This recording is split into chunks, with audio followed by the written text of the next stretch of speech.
en continuo cambio. Hace 2 años Panamá todavía no había clasificado al Mundial. Ahora somos diferentes, 2 años después. Y aunque no lo crean, cuando estuvimos hace 2 años, la percepción siempre ha sido la misma. ¿Y saben por qué digo que no lo crean? Porque a veces uno dice, no, pues él viene de visita, ¿verdad? Y pues es amable. Y son palabras de amabilidad. No, yo los he seguido a través de redes sociales. A veces escucho las predicaciones del pastor Carlos Caballero. Y también me gusta ver todo lo que la iglesia está haciendo. Y ustedes no son los mismos, han crecido en muchos sentidos. Y bueno, ¿qué quieren que les cuente también? No sé si conocen un poquito de mí. ¿Me ayudan con la fotografía inicial? Muy bien. Aunque soy teólogo y licenciado en teología y ciencias religiosas, también estudié psicología y mi primer pregrado fue diseño gráfico y publicidad. Por allá en el año 95 me recibí de eso, ya estoy viejo, ¿verdad? ¿Me avisan si me pueden ayudar con la imagen? ¿Estamos más o menos? Ok, no hay problema. ¿Saben? Lo que sucede es que nosotros tenemos una historia que contar, cada uno de nosotros.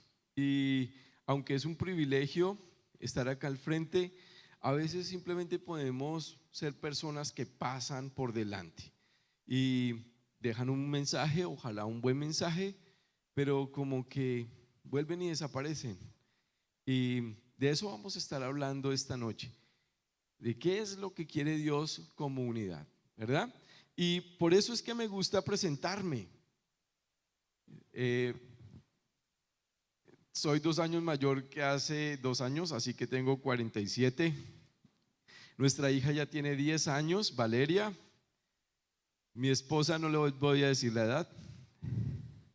Sigue igual de hermosa. ¿Y Coco? Sí. ¿Cuántos conocieron a Coco hace 2 años?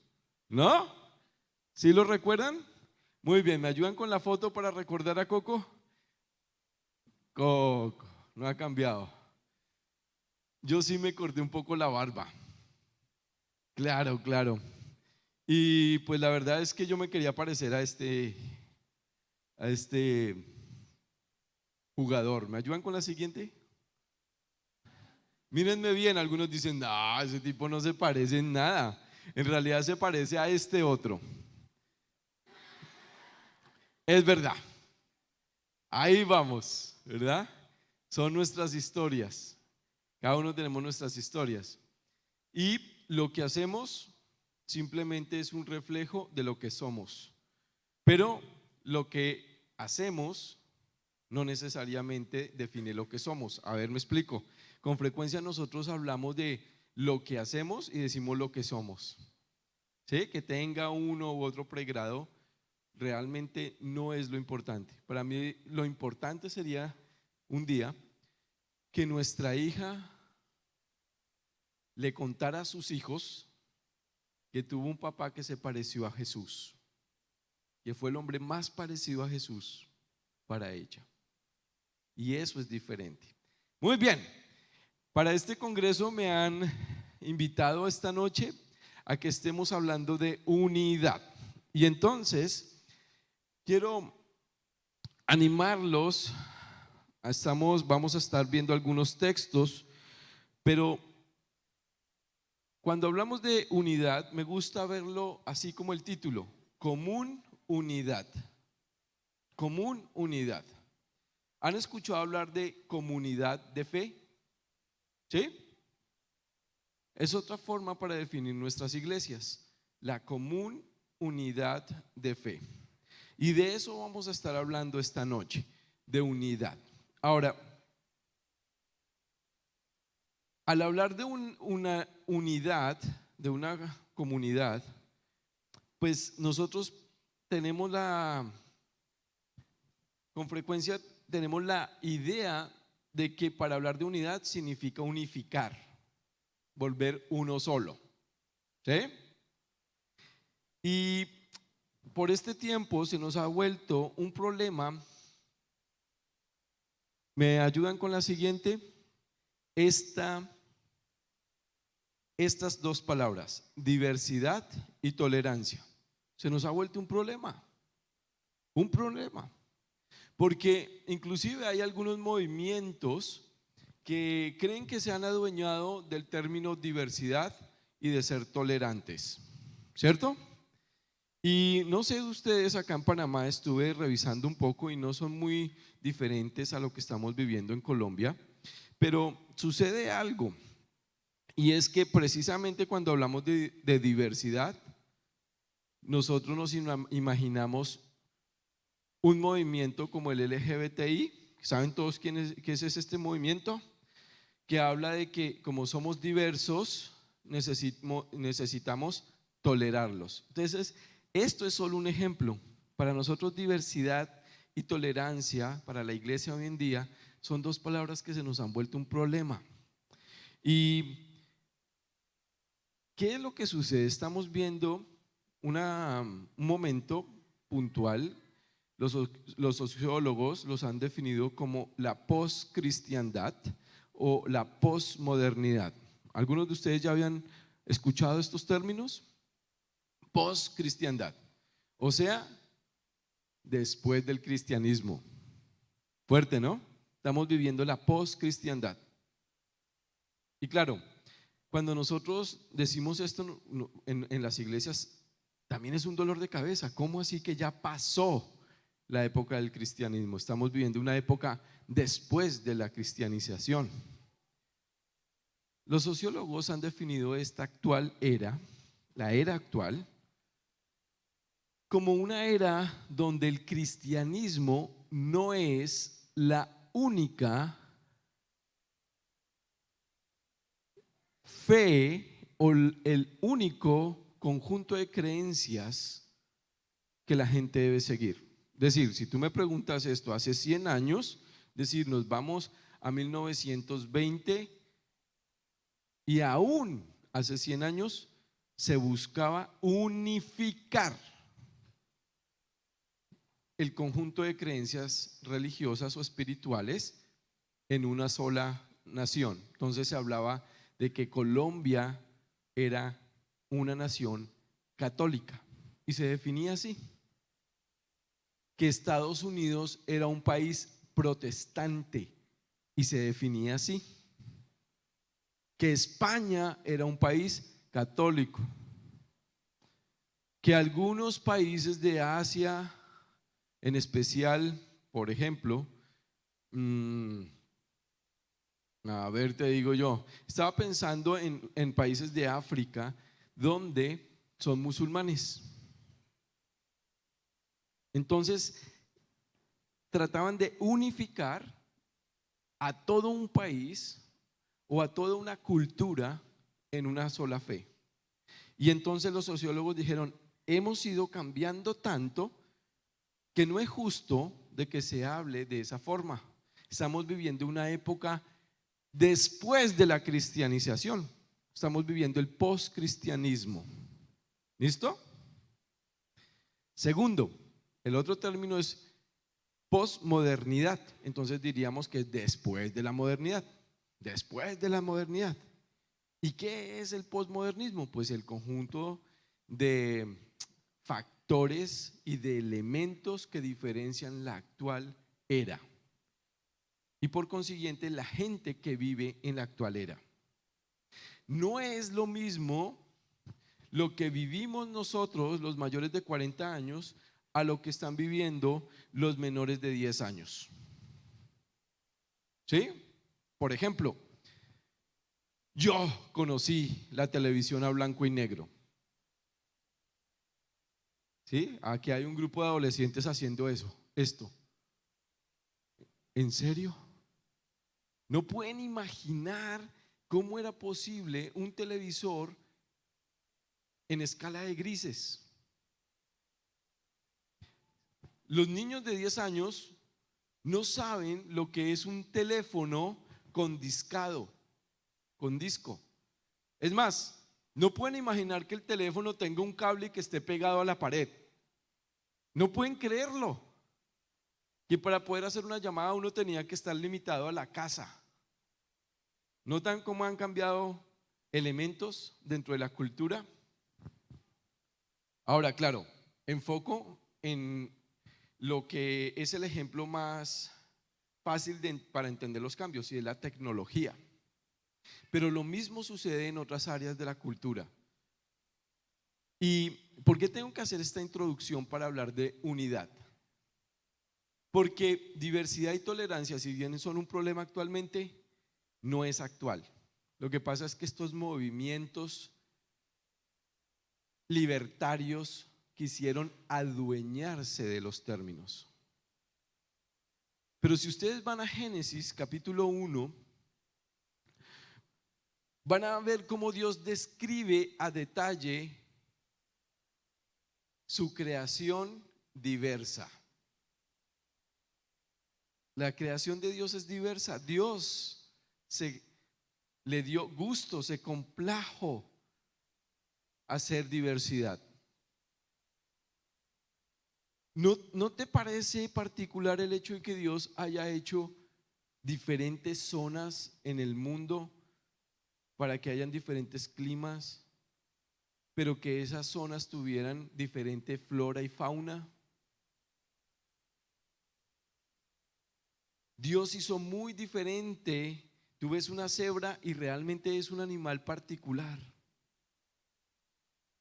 Es llamativo. En su creación encontramos diversidad. Y al mismo tiempo estamos viviendo otro término en la postcristiandad y en el postmodernismo, que estos movimientos libertarios y que buscan reivindicar ciertos estilos de vida,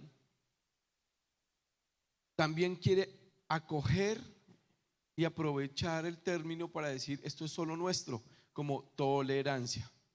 Aquí también se maneja el término tolerar.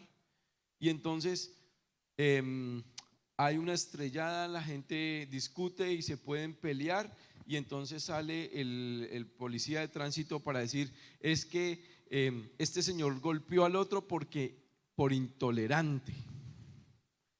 Y entonces uno dice, pero la tolerancia, ¿cómo va a ser posible que tolerar es permitir que me agredan? Y entonces uno dice, ¿qué es ser tolerante? ¿Será que ser tolerante es aguantar sin decir nada y quedarse uno callado?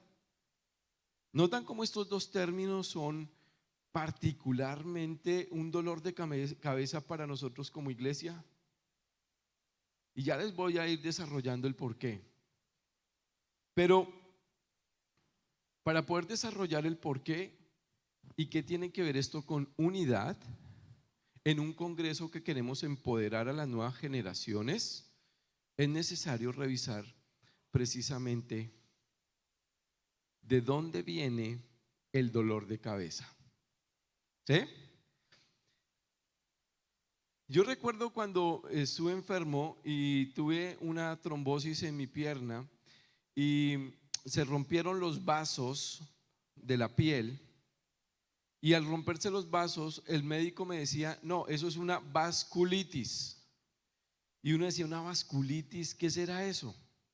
Y entonces uno iba y en un diccionario decía, pues una vasculitis, la itis es una inflamación de los vasos. Y hasta ahí uno quedaba. Y entonces otro doctor vino y me dijo, no, pues ese médico no le ayudó para nada. Vasculitis es como decirles que tiene fiebre. No define la enfermedad.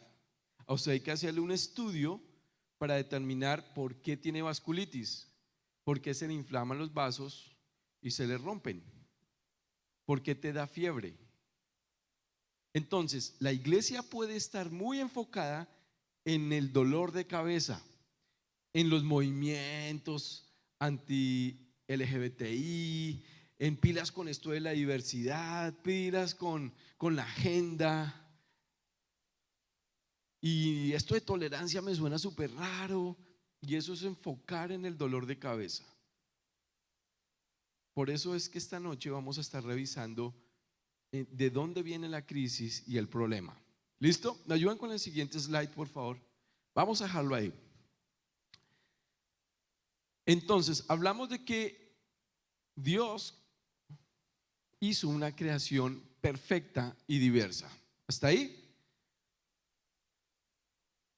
Entonces, cuando vamos a Génesis y llega el día sexto, Dios, ¿qué dice cuando vio toda su creación? ¿Cómo la definió? Perfecta. ¿Dios se equivocó? ¿Dios se equivoca? Entonces, ¿la diversidad es una equivocación? No. Ser diferentes es una característica de lo que Dios hizo en el comienzo. ¿Hasta ahí? Muy bien. Siguiente. Sucede que en el postcristianismo actualmente esa diversidad debe entenderse como los cambios culturales normales que estamos viviendo y padeciendo. ¿Recuerdan que les decíamos cómo definíamos los países? Inclusive les decíamos que Colombia era católico o España era católico y Estados Unidos protestante. O si decíamos que Tanzania, por ejemplo, era musulmán y los definíamos de esa forma general. Y entonces lo que ha sucedido es que dicen, no, un momento. Si el 100% de la población en Panamá no es católica y hay una comunidad de fe que está impactando Colón en medio de toda la República de Panamá, es república, ¿verdad? Y en la ciudad de Colón hay una comunidad de fe que no es católica, no podemos decir que Panamá es católica. Ahí ya hay una diversificación. Y así comenzaron los movimientos sociales, sociológicos, a decir, un momento, no podemos generalizar. Y se crea la multiplicidad. ¿Me ayudas con el siguiente slide? Hay multiplicidad de religiones. Y entonces la gente dice, pues hay diferentes creencias. Pero además de lo que es la parte religiosa y las diferentes formas de ver la religión para ellos, inclusive la concepción que ellos tienen de Dios o de su Dios, aparecen otros elementos diversos, como son los idiomas, como son los avances tecnológicos, la educación, la cultura en sí mismo. Y estamos en una era con múltiples expresiones y múltiples creencias. Y lo que ha hecho la sociedad es decir, oiga, es válido pensar diferente. ¿Está ahí? ¿Por qué es importante hacer toda esta introducción? Porque como nosotros podemos enfocar en el dolor de cabeza, pero si no entendemos es que hay cambios socioculturales y que como iglesia no podemos quedarnos estáticos, pues obviamente al entender el porqué, el trasfondo, podemos tomar pasos de acción hacia el futuro, ¿sí? Y evitar en la iglesia ministerio palabra de vida. No por nada Dios ha puesto pastores muy inquietos para estarles trayendo a ustedes personas que ojalá podamos aportar a lo que ellos buscan, y es nutrir la congregación, y ojalá otras congregaciones que estén presentes esta noche, porque sé que ellos han sido muy generosos invitando a demás iglesias. Pero ¿a qué voy con eso? Escuchen esto.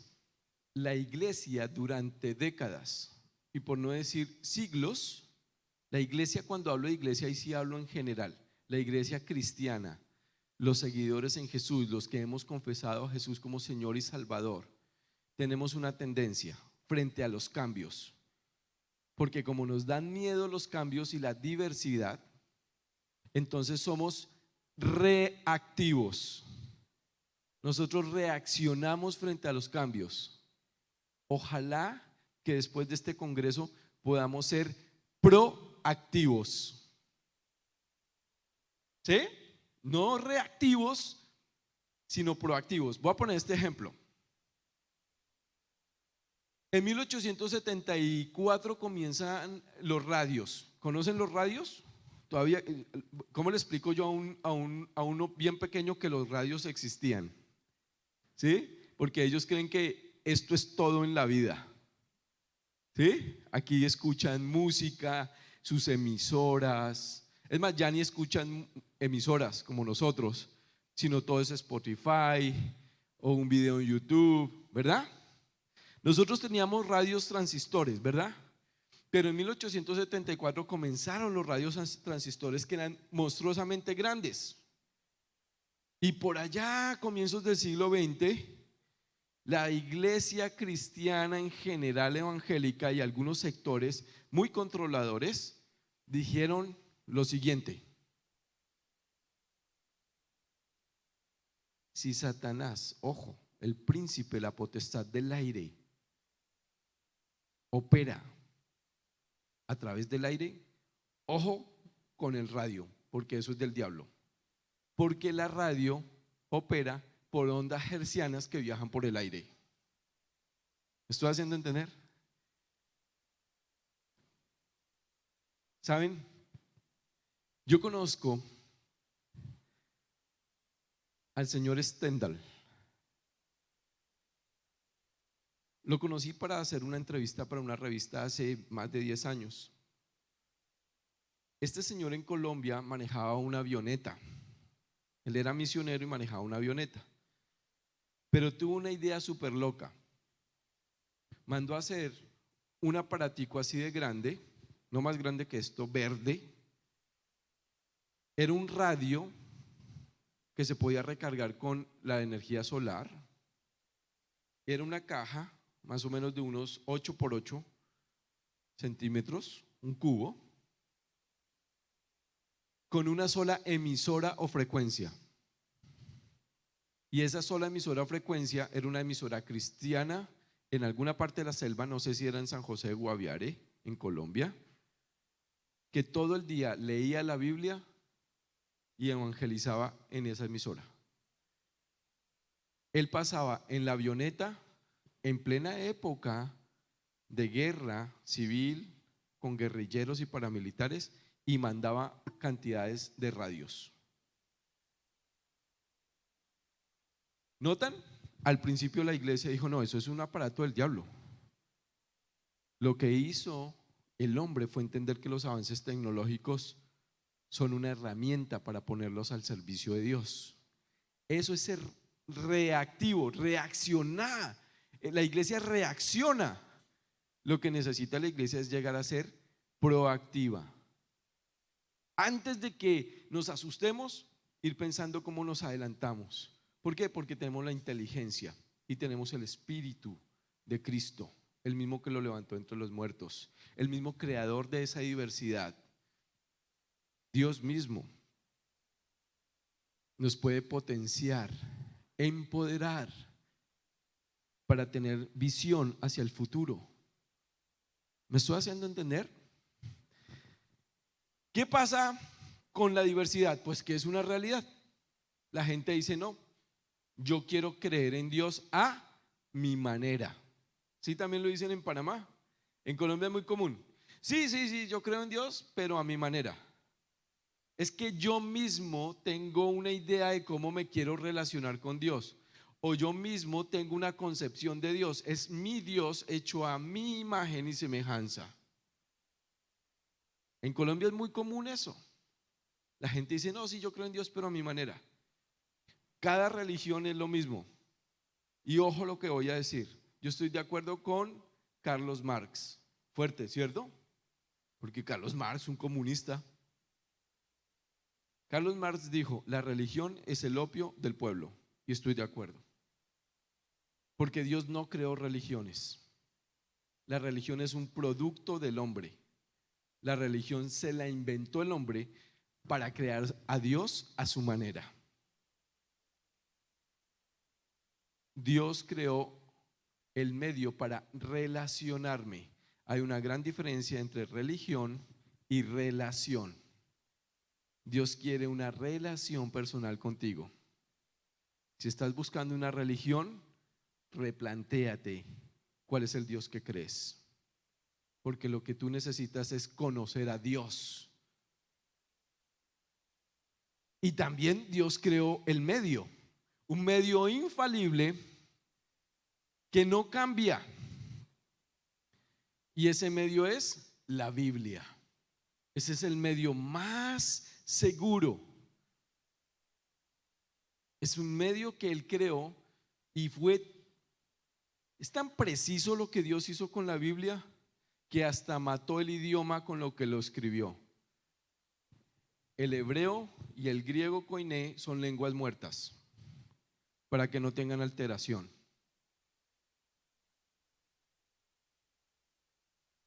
Para que tú conozcas a Dios de la Biblia de una manera personal y puedas tener a través de lo que Él dice quién es Él, una relación con Él.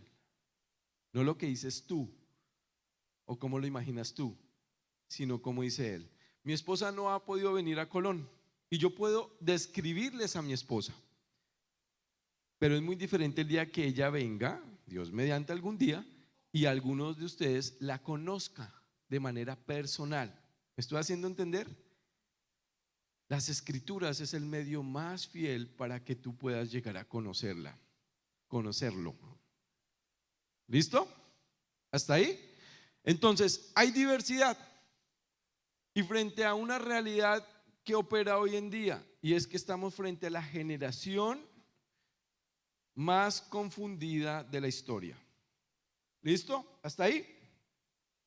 ¿Qué sucede con esta generación confundida de la historia? Que es diversa. Y además de eso, como hay múltiples opciones, les cuesta muchísimo decidir.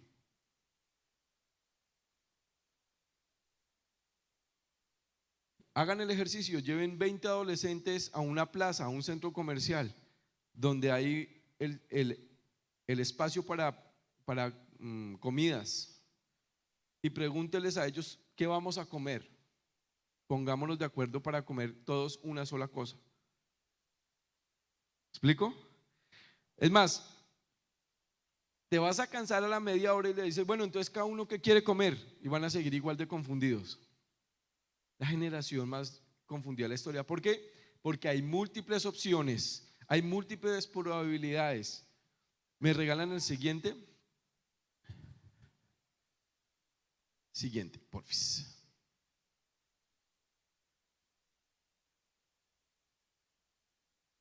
¿No sale el texto? Ok, solo con clic, solo sale esto, el texto. A ver qué pasó aquí. No, aquí sí tengo. Podemos hacer un favor, ¿me pueden hacer un favor? Volvemos a la imagen que teníamos donde están multiplicidad de religiones y al siguiente le das un clic hacia adelante, no cambiar diapositiva, sino clic con la flechita hacia adelante. A ver. Ok, ahí hacia adelante.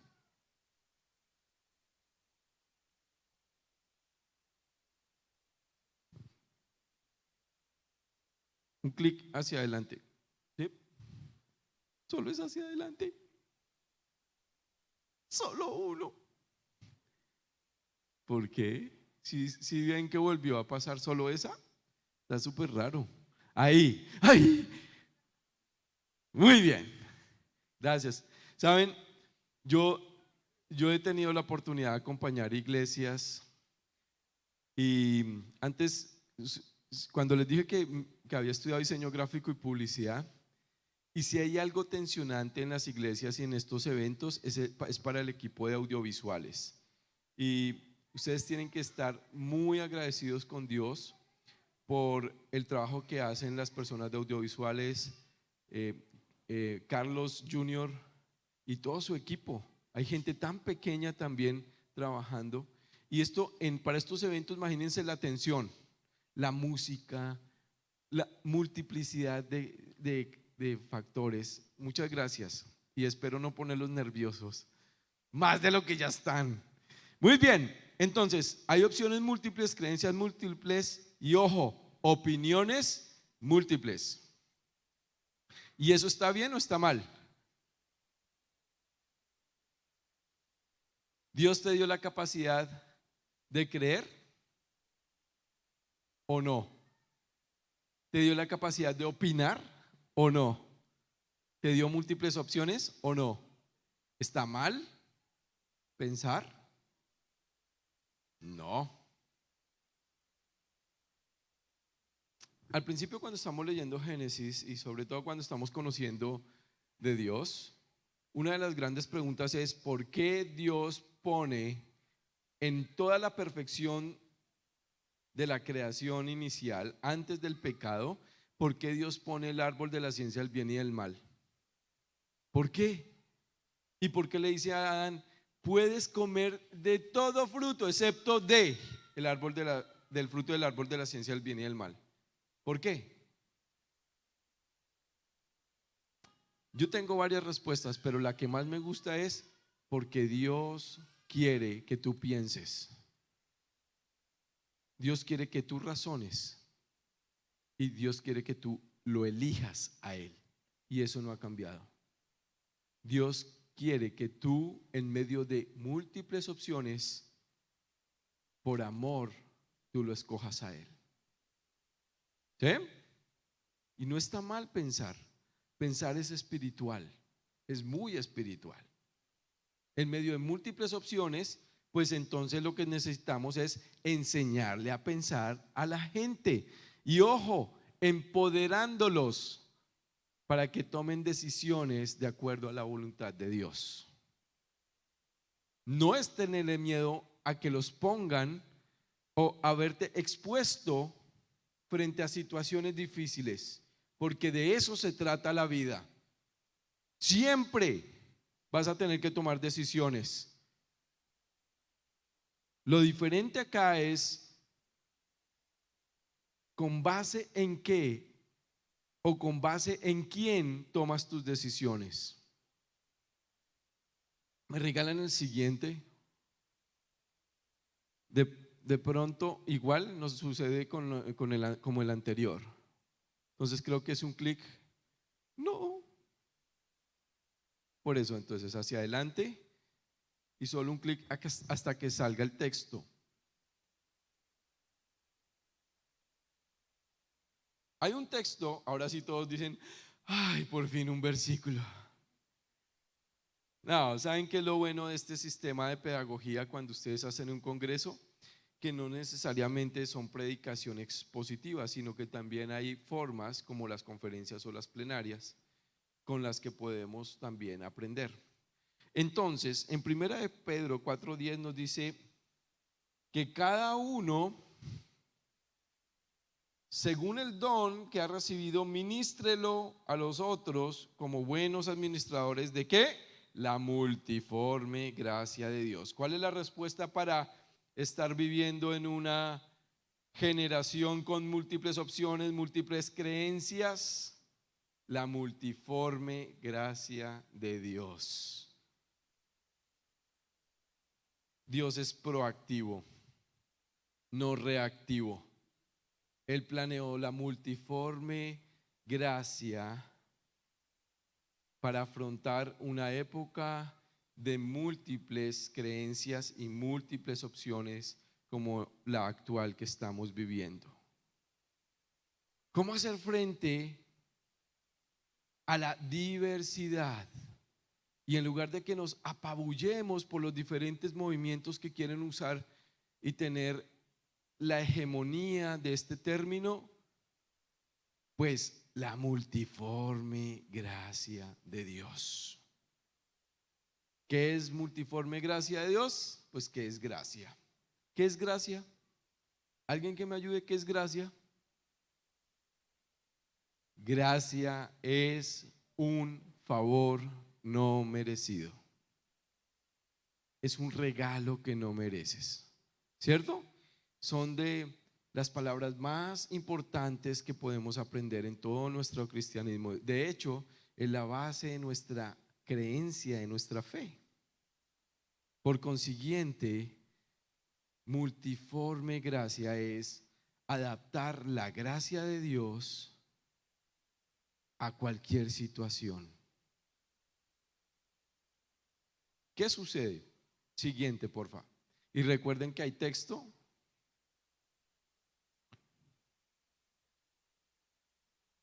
Ahora sí, vamos a hablar de unidad. Todo eso para poder hablar de unidad, sí. Porque hay tres elementos, hay tres palabras con las que la iglesia ha querido enfrentar precisamente la diversidad. Y no está mal cuando entendemos que personas que no conocen de Jesús, que no tienen relación personal con Dios, nosotros anhelamos que ellas lleguen a tener ese encuentro personal. Entonces, está bien porque procuramos que otras personas tengan esa relación. Y entonces quisiéramos llegar a muchas personas. El asunto es que la iglesia ha batallado con que todos sean uno solo, con otro término que no es necesariamente la unidad que pide Dios, y es uniformidad. Hay tres términos: unanimidad, uniformidad y comunidad. Entonces, ¿qué es uniformidad? Pues la palabra es compuesta y es sencilla, ¿sí? Unis formitis, ¿cierto? Una sola forma. Ahora, ¿qué fue lo que vimos en el primer segmento? ¿Es posible una sola forma? ¿Fue la idea de Dios en el comienzo? ¿Dios planeó tener solo una forma? No. Hay diferentes formas. Entonces, ¿por qué la iglesia quiere uniformar a la gente? ¿Me estoy haciendo entender? Uniformar me da la idea como cuando estamos en el colegio y hay un uniforme, ¿cierto? Todos tienen que vestir igual. Por eso es que hay movimientos pedagógicos que invitan a que los niños cuando asisten al colegio no lleven uniforme. Para los papás es un dolor de cabeza porque es más fácil tener uniforme, saber cuál es el color del pantalón, el color de la falda de las niñas, el color de la camisa y ya, listo. Pero este planteamiento pedagógico que sostiene, y eso lo vamos a estar viendo en otro momento, que el niño logre tener la autonomía suficiente para decir qué ropa se pone, es lo mínimo. Y tenemos, si no logramos crearle a los niños autonomía, de eso vamos a hablar Dios mediante en otra oportunidad más a fondo, un poco más a fondo. Tenemos adultos que no tienen la capacidad ni siquiera, porque los conozco, de definir y decidir qué ropa ponerse. ¿En serio? Como pastor de jóvenes tuve la oportunidad de ver personas de 25, 26 años donde mamá todavía le alistaba la ropa que se iba a poner al papá, al hijo y a la hija. No estoy exagerando, los conocí. La iglesia, si no entiende bien el término de unidad, va a querer uniformar.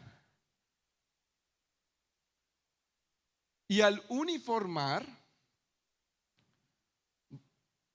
vamos a andar frustrados porque Dios nos hizo únicos e irrepetibles y diferentes. Y es imposible uniformar.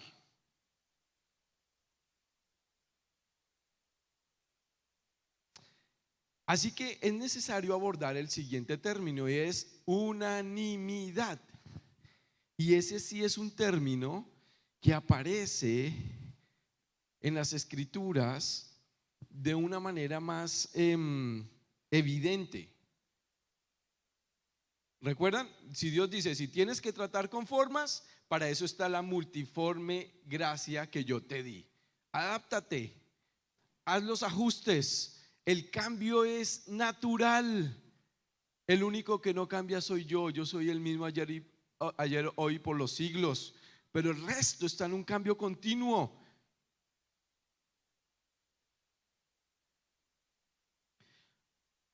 Este término unánime me llama muchísimo la atención porque aparece en un segmento en Hechos.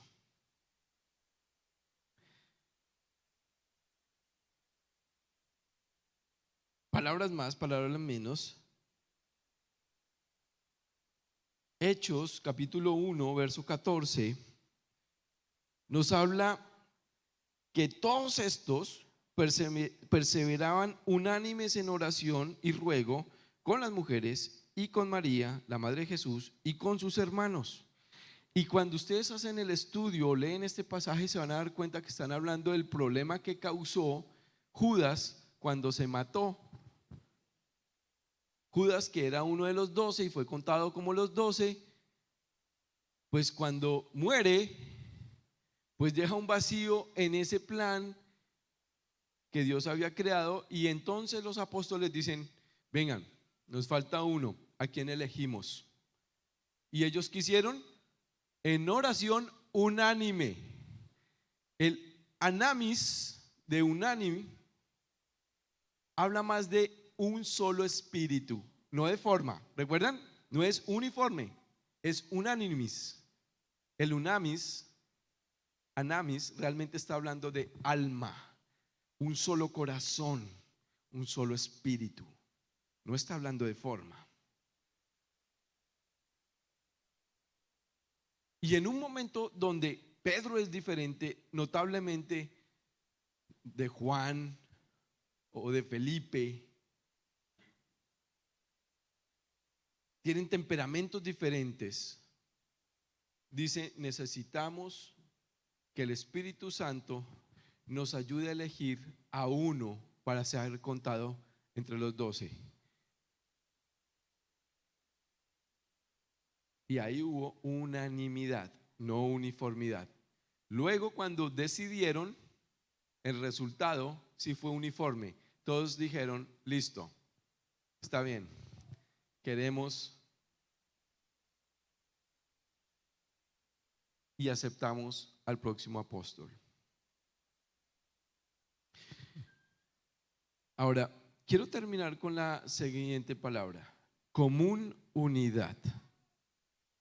¿Ya entendiste el trasfondo? ¿Ya ves que no necesitamos que diversidad y tolerancia sea un dolor de cabeza?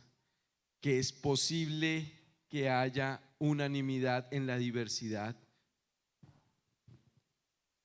Pero viene la palabra común unidad, que es una palabra compuesta también. Es una unidad con un elemento en común que parece uno solo. Y eso es la iglesia. Somos una común unidad de fe. En quien creemos, en lo que creemos. Y a partir de la común unidad es que podemos articular los cambios que producen las diferentes formas. ¿Saben? Tecnología siempre va a ser un lío para la iglesia. Pero quiero que piensen en lo siguiente. Bill Gates desarrolla Microsoft y se tapa en plata. Y lo puedes ver así. O puedes verlo de esta forma. Dios puso a trabajar a Bill Gates, lo puso a estudiar. Le está pagando por lo que hace. Y todos nosotros nos nutrimos de todos sus hijos, toda la iglesia se nutre de Microsoft. Mis amigos en la selva, que son misioneros entre los Nucac Macú, entre los Guajibo, en la selva del San José de Guaviare o el Amazonas, los que trabajan en la selva del Darién, ahora tienen internet y el software permite que puedan traducir la Biblia al idioma. ¿Me estoy haciendo entender? La multiforme gracia de Dios. Dios puso a trabajar a Bill Gates para su gloria, para que nosotros nos nutramos y no necesitamos ponernos a estudiar eso. ¿Sí? ¿Pueden dimensionarlo? La común unidad. ¿Y de qué nos sirve la común unidad?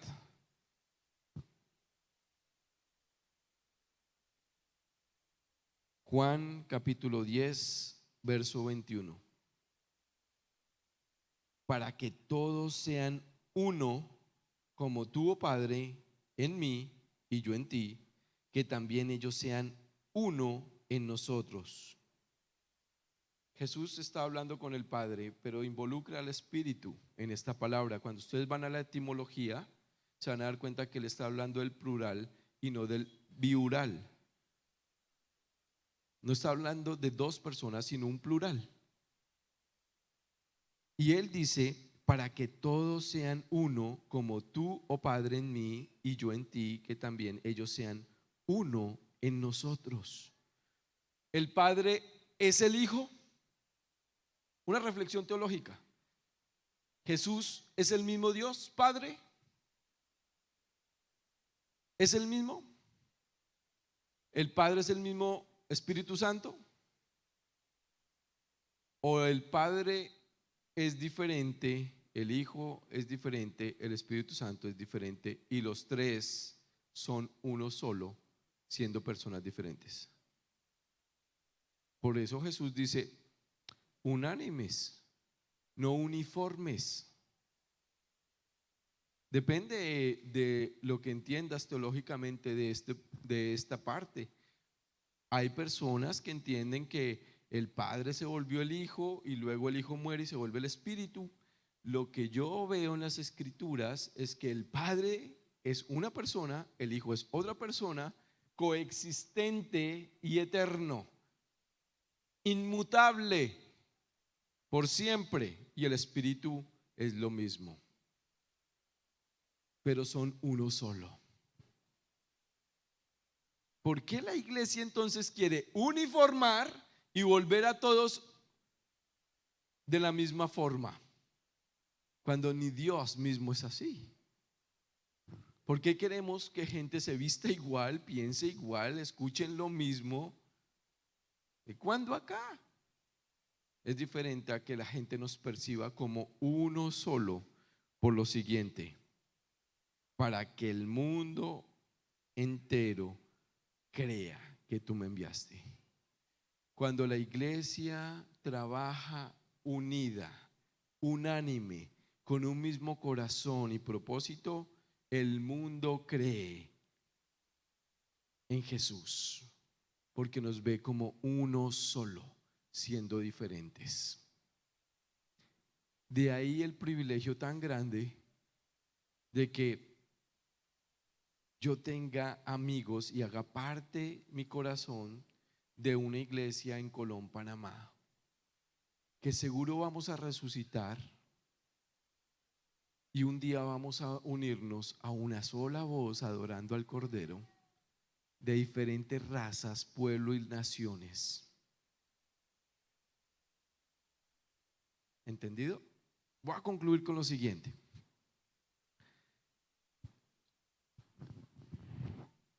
No sé si orar, no sé, me gusta más como un momento de reflexión, pero te quiero invitar a eso precisamente, ¿vale? Te voy a hacer preguntas para que tú medites en ellas en este tiempo y aproveches en decirle algo a Dios. Pueden tomar la posición que quieran. Yo voy a hacer estas preguntas. Ustedes quieren orar, quieren inclinar sus rostros, hagan lo que quieran. Sean unánimes en el corazón, pero diversos en forma. ¿Listo? Les pido que sean unánimes en este momento, seamos un solo corazón. estamos hablando de unidad en medio de un congreso de empoderar generaciones acá en Colón, Panamá. Quiero preguntarte por esa persona que tú no aguantas porque es tan diferente a ti que tú no lo soportas. ¿Cómo aplicas el día lunes cuando el congreso haya llegado a su final, tengas que llegar al trabajo y veas a esa persona? ¿Cómo aplicas la multiforme gracia de Dios? ¿Cómo la vas a aplicar?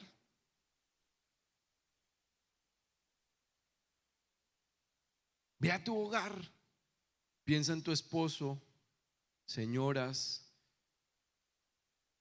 que no vienen contigo a la iglesia, que son tan diferentes a ti.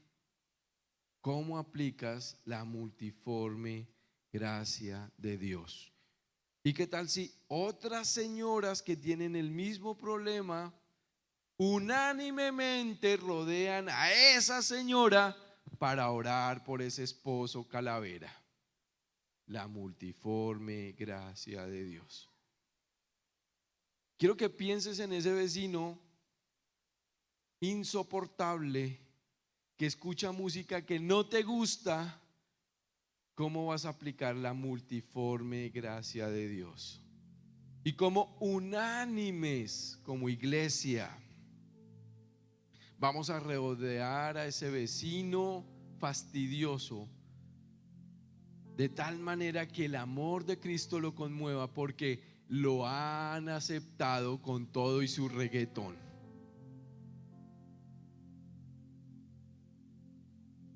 Y se siente aceptado.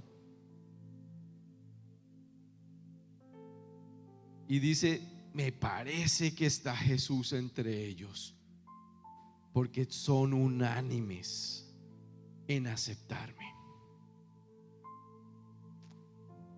Muchas gracias.